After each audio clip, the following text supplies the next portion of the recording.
Hello, this is Nicole and this is You. Welcome to the video of hair transformation. I know I've been absent for quite some time, but I spent one of these years working hard, getting more and more tired, and without realizing it, I was burning myself out. So I took my time to rest, rebuild my energy, and now I'm back with this doll customization project.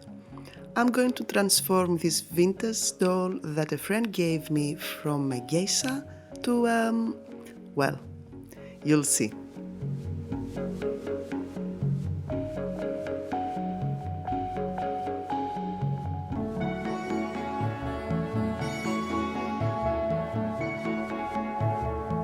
I was surprised to see that Suyu under her magnificent kimono was made out of straw.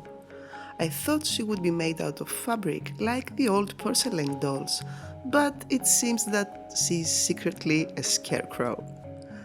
The paper that was holding the straw on her legs was old and worn out, so I decided to replace it with gauze fabric. And I used white crafting glue to stabilize her legs.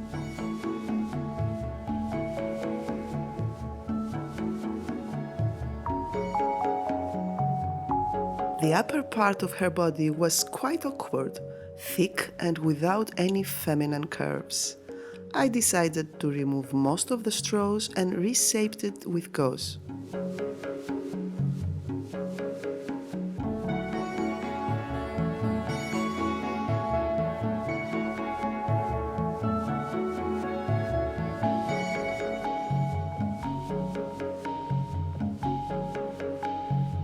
I started wrapping it carefully, making sure to have more layers around the hips and the chest to create the shape of a slim waist and gentle feminine curves. In the end, I created the chest using 2 cotton balls, wrapping them several times and securing them with pins.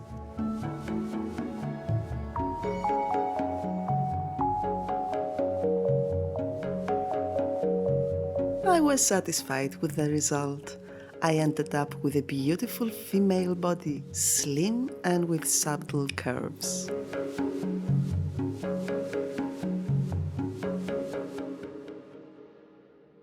After the reshaping of the body, it was time for the face. I decided not just to repaint it, but to reshape it as well. I wanted to make it a bit slimmer. I didn't like the large cheeks she had. They made her look aged.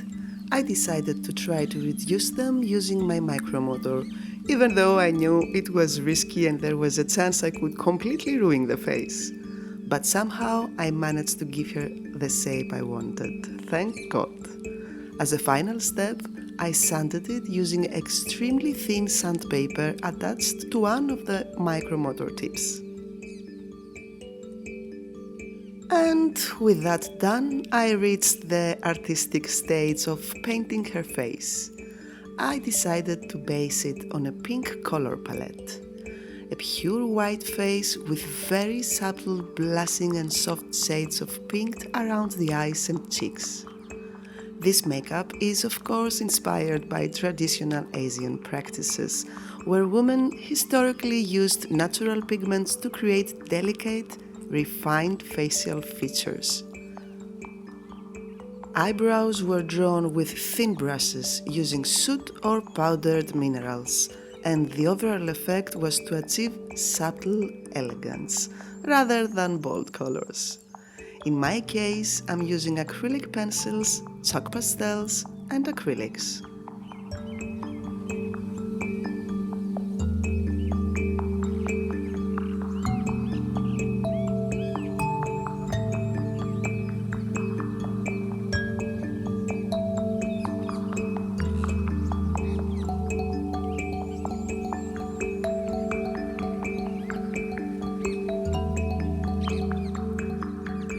Now, I will let you in on a little secret. Soyu is blind. Yes, it sounds sad, but actually it's not. So you might be blind to external world, but she has the gift of insight. She can see beyond the limitation of the physical world and sometimes even beyond the limits of time into the future. Nevertheless, however gifted she is also fragile and can't walk by herself without seeing where she's going. So, to find her way in daily life, she has an animal guide, which will be the theme of the next video, and it's a surprise. I promise it won't take months to upload. It's almost ready, so stay tuned. To make her look blind, I paint her eyes without visible pupils, using light blues and whites to give that milky look that blind eyes sometimes have.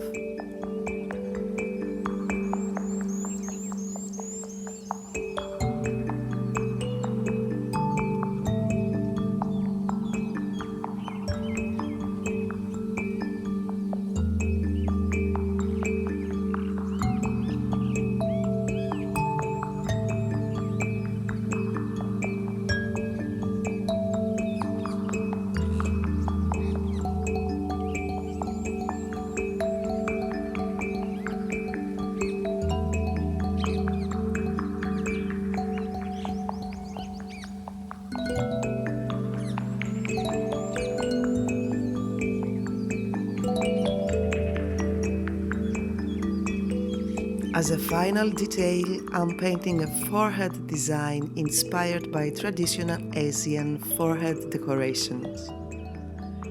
Historically, these delicate patterns, often made with colored pigments or thin metal foils, were used to enhance the elegance of the face and were common in certain Chinese and Japanese traditions. I decorated her with soft, natural colors inspired by these traditions, keeping the effect subtle and ethereal. Last, I seal the makeup using 3 layers of Mr. Super Clear varnish.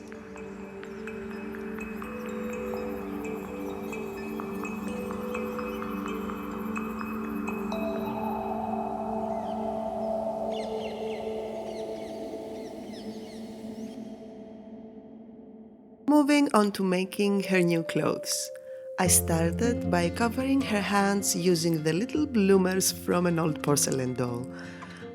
I intended to sew a lightweight flowing overrobe inspired by traditional Chinese garments to wear on top, but I'm going to cheat a little with the dress underneath.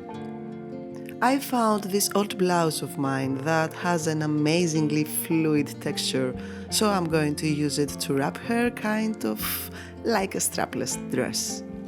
Next, I moved on to making the pattern for the traditional garment. I took some basic measurements: waist, hips, underarms, shoulders, sleeve and length, and sketched the garment on graph paper.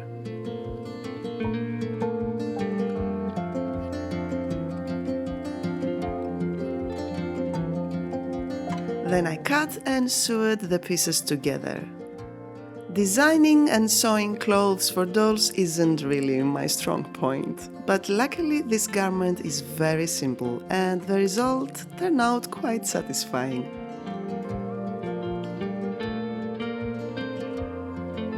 I didn't want to leave it plain white, and I was wondering what I could do to decorate it. While searching through my stuff, I found this beautiful fake lace that I had saved from a bouquet. It has a lovely pattern with pink flowers that match perfectly with the white I used in the makeup. So I cut some of the lace, sewed onto the garment, and I have to admit, it made a huge difference. Then I reached into one of my long-forgotten treasure boxes for some metallic decorative elements.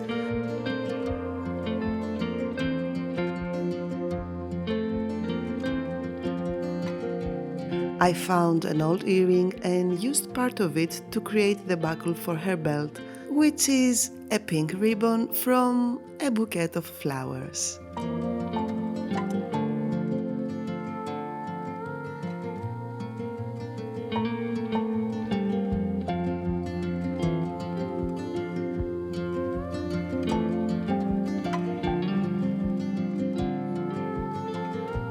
As a final detail, I made a simple kind of scarf by cutting up one of my own scarves to add a little more color to her outfit, and with that, the clothing chapter was done.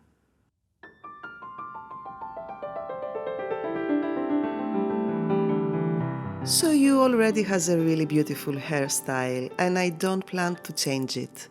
What I want to do is add some hair that falls loose down her back. Together with the hair she already has, it will create the effect of half flowing down and the other half gathered into the elaborate bun she already has. I'm using synthetic hair to create some strands to glue to the back and lower part of her head to achieve the effect I want.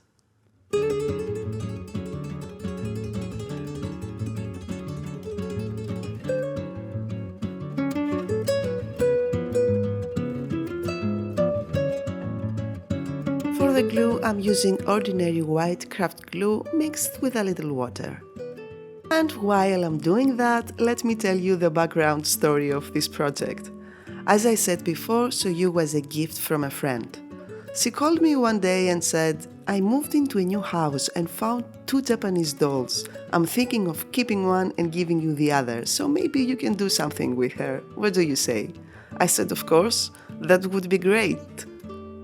So she came to my house with a doll, but by the time she arrived, she had slightly changed her mind about it.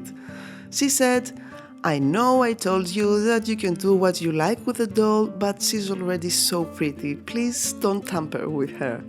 I said, "Okay." And then she said, "You promise?" I said, "I promise." But so you spoke to me, and instead of being just one geisha doll among thousands of them, I envisioned a unique ethereal creature. So here I am, breaking my promise, and I'm willing to pay the price if there will be any.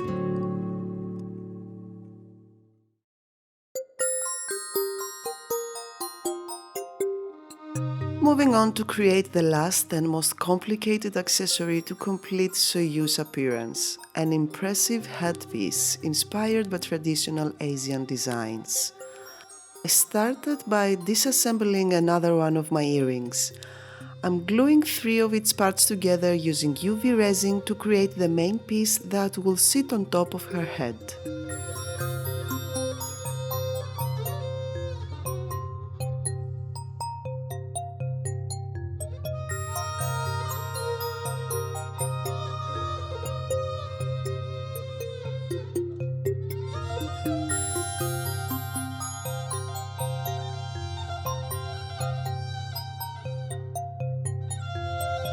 To make it wearable on her head, I'm creating a handband using hard wire, not craft wire. The reason is that it needs to be sturdy, so it will keep its shape and be able to hold the weight of the chains I plan to hang from it. I made the headband using 2 pieces of wire which are firmly secured together with a small metal bead I placed in the center. I did this so that I could wedge and glue the main piece between them.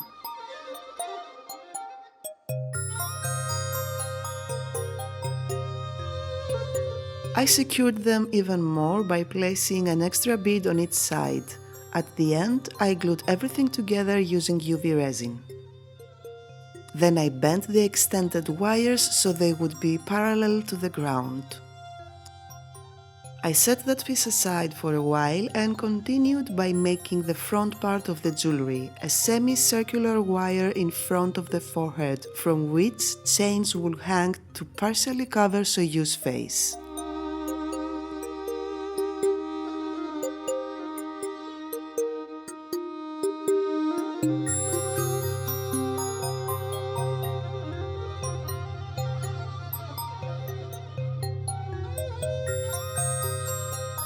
I decorated this part with small metallic and white beads.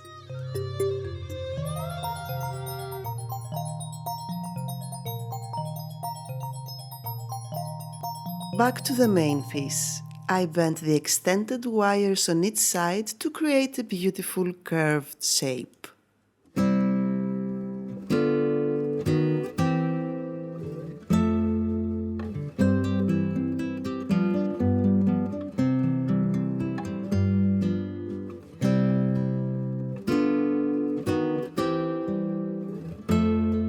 After that, it was time for the chains.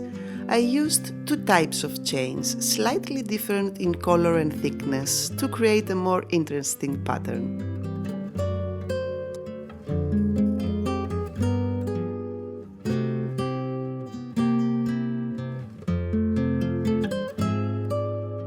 And then I started the weaving process.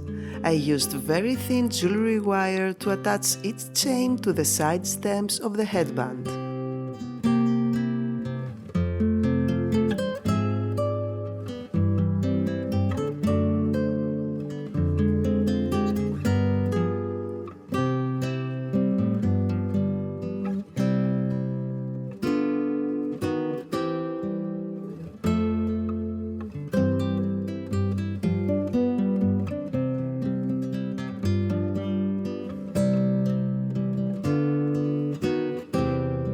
That was a long process, but it was really worth it. I was very pleased with the outcome.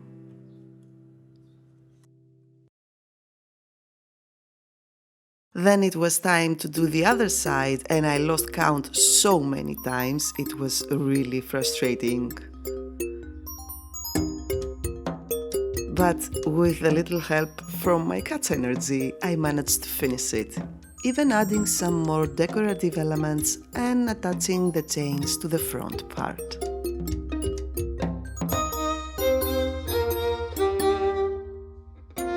Finally, I secured it to the headband by wedging it between the side metal beads, added some UV resin to make sure it would stay in place, and the head ornament was done, just as impressive as I had imagined.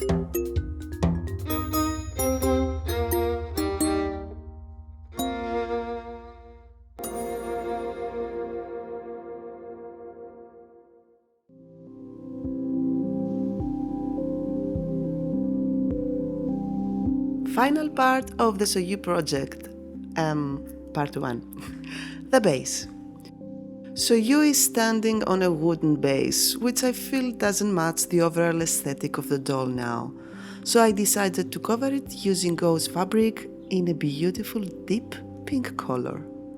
I soaked the fabric in diluted white glue so that once it dries, it would hold the shape I gave it.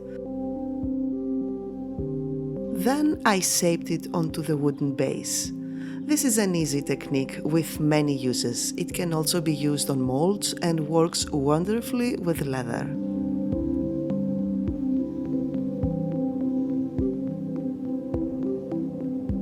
When it dried, all the folds and pleats I had created were set, giving a flowing look as if my Soyu is standing on a pink lake.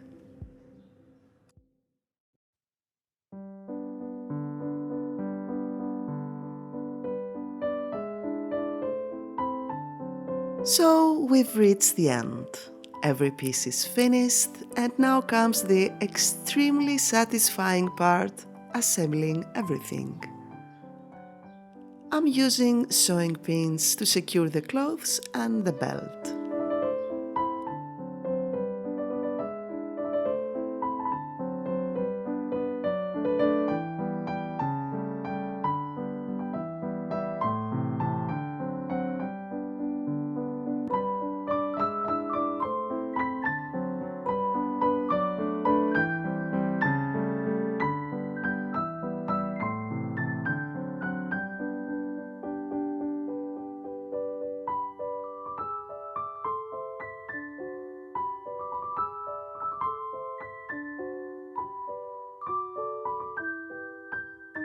Finally, I placed the head ornament, and my lovely Soyu, the one that made me break my promise, was complete. Let's take a proper look. I hope my friend will forgive me for breaking my promise, but I really love her new look, and I enjoyed the process of her transformation. I hope you enjoyed watching this video too. Leave me a comment with what you think my punishment should be for breaking my promise, but please, be gentle. I want to thank you so much for being here, especially after all this time. It means the world to me. I want to remind you that Soyu will reappear in the next video where she will be reunited with her animal guide. I hope to see you there. Until then, I wish you great crafting adventures.